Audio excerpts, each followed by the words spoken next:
మధ్యలో డివైడ్ చేయడానికి ఏదైనా సులభమైన పద్ధతి అడిగాడు. మామూలుగా మా చిన్నప్పుడు మేము ఇలా చేసుకునేవాళ్ళం. ఫస్ట్ పేపర్ని ఇలా మడచాలి, మళ్ళీ దాన్ని ఇలా ఫోల్డ్ చేసుకోవాలి.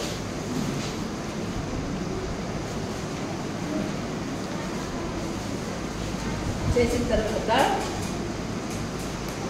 దాన్ని ఇలా మడుచుకుంటాం.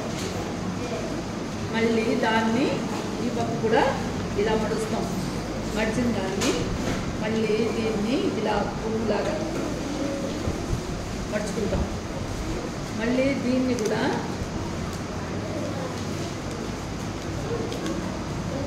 ఇలా పువ్వులాగా మడుస్తాం. మడిసి ఇలా వాడుకుంటాం.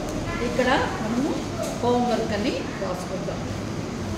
పెన్ తీసుకొని ఇక్కడ